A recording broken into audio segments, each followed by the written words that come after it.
आता फुटाण्याचे लाडू करतोय. त्याला कानडीत तंबिटू म्हणतात.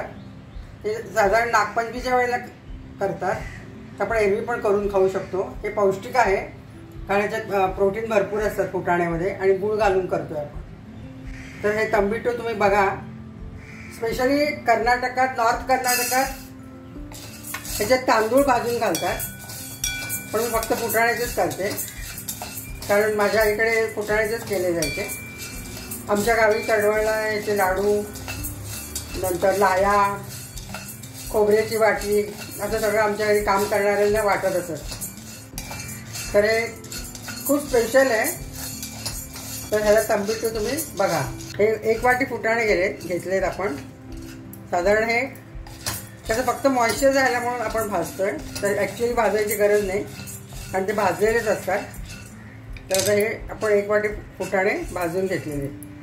ते 2-3 मिनटच भाजलेले. तर आपण हे काढून घेतो. कढई गरम आहे तर त्यात आपण तीळ भाजून घ्यायचं. 1-2 मिनटच भाजतोय आपण.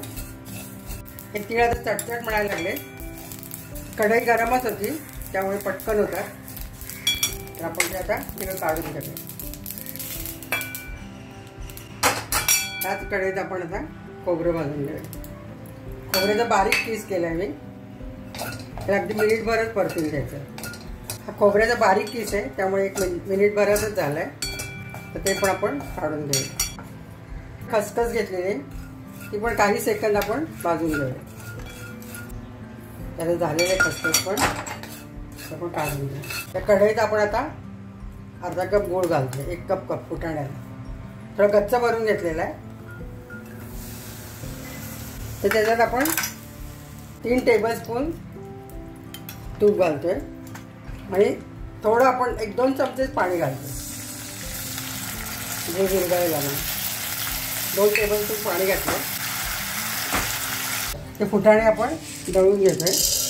दळून आपण या चाळणीत चाळणार आहे. तर आपण हे फुटाण्याचं पीठ चाळून घेतोय.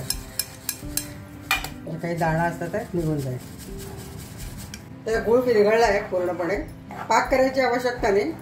गूळ विरघळला की झालं. आपण तूप आणि थोडंसं पाणी घालून हे केलेलं आहे पाक गुळाचा. हे खोबरं घालतो याच्यात आपण. तीळ घालतोय. खसखस, भाजलेले दाणे आहेत ते आपण थोडंसं अर्धवट कुटून घातलेलं. ते दाताखाली आले की छान वाटतं. ते पण सगळं मिक्स करूया.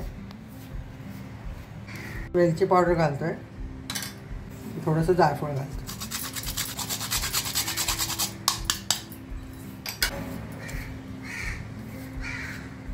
गूळ पूर्णपणे विरघळलेला आहे.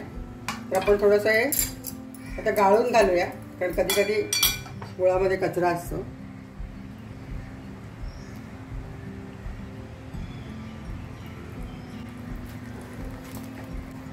थोडेसे गरम असताना ते लाडू वळायला लागतात. आपण पाक करताना 3 टेबलस्पून तूप घातलेलं आहे. अजून 1-2 चमचे आपण तूप घालूया.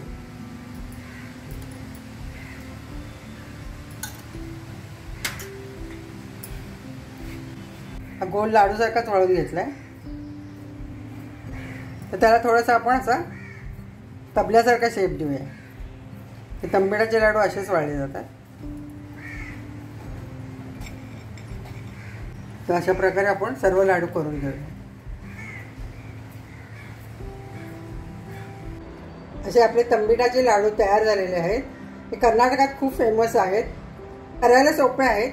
काही टिप्स लक्षात ठेवायच्या. फुटाणे भाजून त्याची पावडर करून चाळून घ्यायचं आणि तूप थोडंसं व्यवस्थित घालायचं. तीळ अख्खे दिसतात याच्यात आणि मग खूप टेस्टी होतात. हे प्रोटीनयुक्त आहे. लहान मुलांना तुम्ही खायला केव्हाही देऊ शकता. तुम्ही करून बघा. आवडलं तर लाईक करा, शेअर करा आणि सबस्क्राईब करा.